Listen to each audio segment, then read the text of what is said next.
Update का नालो अहम ख़बर है। अहमदपुर गोंदलगोट ते धाड़ियुनि जे हमले जो 6 ॼातल ऐं 4 अणॼातल जवाबदारनि ख़िलाफ़ केस दाख़िल किया वियो है। ख़बर मां साथ शेयर का नालो अहम ख़बर है। गोट ते हमले जो केस इरशाद गुंदल जी फरियाद ते दाख़िल किया वियो है। ब्रेकिंग न्यूज़ है। अमां सां ख़बर शेयर पे कयूं। अहमदपुर मां गोंदलगोट ते धाड़ियुनि जे हमले जो 6 ॼातल ऐं 4 अणॼातल जवाबदारनि ख़िलाफ़ केस दाख़िल किया वियो है। गोट ते हमले जो केस इरशाद गुंदल जी फरियाद ते दाख़िल किया वियो।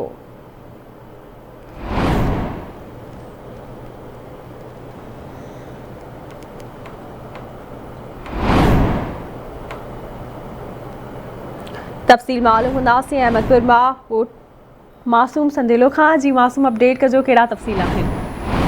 जी, ही जेका दहशतगर्दी जी हिकिड़ी वारदात थी जंहिंमें 10 हथियारबंदनि माना ॻोठ वली मोहम्मद गोंदल ते हमिलो कयो।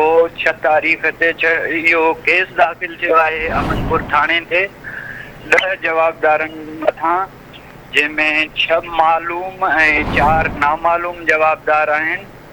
मालूम जवाबदारनि में बदनाम धाड़ियल आहे रामू फुलपोटरो, उहो शामिल आहे जी। उन खां सवाइ उन जो भाउ आहे ऐं 4 ॿिया आहिनि फुलपोटरा जेके बि फुलपोटरा कम्यूनिटी जा आहिनि। 6 ॼणनि 6 मालूम ऐं 4 नामालूमनि ते इहो अमनपुर थाणे ते केस दाख़िल कयो वियो आहे ऐं पंहिंजो उन में 302 जो कलम लॻायो वियो आहे। महिरबानी मां जी आगाह करण लाइ।